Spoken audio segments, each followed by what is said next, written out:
ಸ್ನೇಹಿತರೆ ನಮಸ್ತೆ. ನಾಡುನುಡಿ ಯೂಟ್ಯೂಬ್ ಚಾನಲ್ಗೆ ನಿಮಗೆಲ್ಲ ಆತ್ಮೀಯವಾದ ಸ್ವಾಗತ. ಸ್ನೇಹಿತರೆ, ಫೆಬ್ರವರಿ 17ರಂದು ಈ ವರ್ಷದ ಮೊದಲ ಸೂರ್ಯಗ್ರಹಣ ಗೋಚರವಾಗಲಿದೆ. ಜ್ಯೋತಿಷ್ಯದ ಪ್ರಕಾರ ಫೆಬ್ರವರಿ 17ರಂದು ಈ ಮೂರು ರಾಶಿಯವರು ಸಂಕಷ್ಟಕ್ಕೆ ಸಿಲುಕಿಕೊಳ್ಳುತ್ತಾರೆ. ವರ್ಷದ ಮೊದಲ ಸೂರ್ಯಗ್ರಹಣವು ಈ ಮೂರು ರಾಶಿಗಳ ಮೇಲೆ ನೇರವಾಗಿ ಪರಿಣಾಮವನ್ನು ಉಂಟು ಮಾಡಲಿದೆ ಅಂತ ಜ್ಯೋತಿಷ್ಯ ಪಂಡಿತರು ತಮ್ಮ ಅಭಿಪ್ರಾಯವನ್ನು ಹೊರಹಾಕಿದ್ದಾರೆ.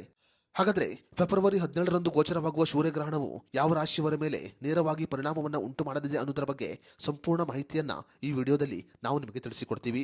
ವಿಡಿಯೋ ತುಂಬಾ ಇನ್ಫಾರ್ಮೇಟಿವ್ ಆಗಿದೆ, ಎಲ್ಲೂ ಸ್ಕಿಪ್ ಮಾಡದೆ ನೋಡಿ, ಹಾಗೂ ಈ ಮಾಹಿತಿಯನ್ನ ಪ್ರತಿಯೊಬ್ಬರಿಗೂ ಶೇರ್ ಮಾಡಿ. ಸ್ನೇಹಿತರೆ, ಫೆಬ್ರವರಿ 17ರಂದು ಗೋಚರವಾಗುವ ಮೊದಲ ಸೂರ್ಯಗ್ರಹಣವು ನೇರವಾಗಿ ಸಿಂಹರಾಶಿಯವರ ಮೇಲೆ ಪರಿಣಾಮವನ್ನು ಉಂಟು ಮಾಡಲಿದೆ.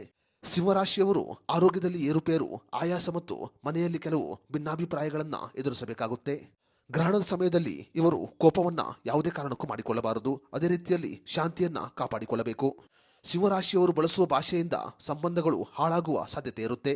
ಈ ಕಾರಣಗಳಿಂದ ಸಿಂಹರಾಶಿಯವರು ಗ್ರಹಣದ ಸಮಯದಲ್ಲಿ ಮೌನದಿಂದ ಇರುವುದು ಬಹಳ ಉತ್ತಮ. ಅದೇ ರೀತಿಯಲ್ಲಿ ಎರಡನೇದಾಗಿ ವೃಶ್ಚಿಕ ರಾಶಿಯವರು ಗ್ರಹಣದ ಸಮಯದಲ್ಲಿ ಸಂಕಷ್ಟವನ್ನ ಅನುಭವಿಸುತ್ತಾರೆ. ಹಣಕಾಸಿನ ವಿಷಯವಾಗಿರಬಹುದು ಅಥವಾ ವ್ಯವಹಾರದ ವಿಷಯವಾಗಿರಬಹುದು, ನಷ್ಟ ಅನುಭವಿಸುವ ಸಾಧ್ಯತೆ ಇರುತ್ತೆ. ಅನಗತ್ಯ ವೆಚ್ಚಗಳು ಹೆಚ್ಚಾಗಲಿದ್ದು, ಈ ಕಾರಣಗಳಿಂದ ವೃಶ್ಚಿಕ ರಾಶಿಯವರು ಬಹಳ ಎಚ್ಚರದಿಂದ ಇರಬೇಕು. ಬೇರೆಯವರಿಗೆ ಈ ಸಮಯದಲ್ಲಿ ಯಾವುದೇ ರೀತಿಯ ಹಣಕಾಸಿನ ಸಹಾಯವನ್ನು ಮಾಡದೇ ಇರುವುದು ಬಹಳ ಉತ್ತಮವಾಗಿದೆ. ಈ ಸಮಯದಲ್ಲಿ ತೆಗೆದುಕೊಳ್ಳುವ ಕೆಲವು ಆತುರದ ನಿರ್ಧಾರಗಳು ನಿಮಗೆ ಕೆಡಕನ್ನ ಉಂಟು ಮಾಡಲಿದೆ. ಇನ್ನು ಮೂರನೇದಾಗಿ ಫೆಬ್ರವರಿ 17ರಂದು ಗೋಚರವಾಗುವ ಮೊದಲ ಸೂರ್ಯಗ್ರಹಣವು ಕುಂಭರಾಶಿಯವರ ಮೇಲೆ ನೇರವಾಗಿ ಪರಿಣಾಮವನ್ನು ಉಂಟು ಮಾಡಲಿದೆ. ಆರೋಗ್ಯದ ವಿಷಯದಲ್ಲಿ ಇವರು ಕೆಲವು ಸಮಸ್ಯೆಗಳನ್ನ ಎದುರಿಸುತ್ತಾರೆ. ಈ ಸಮಯದಲ್ಲಿ ಕುಂಭರಾಶಿಯವರು ತೆಗೆದುಕೊಳ್ಳುವ ನಿರ್ಧಾರಗಳು ಅವರಿಗೆ ಸಮಸ್ಯೆಯನ್ನ ಉಂಟು ಮಾಡಬಹುದು. ಅತಿಯಾದ ಆತ್ಮವಿಶ್ವಾಸ ಯಾವುದೇ ಕಾರಣಕ್ಕೂ ಒಳ್ಳೆಯದಲ್ಲ.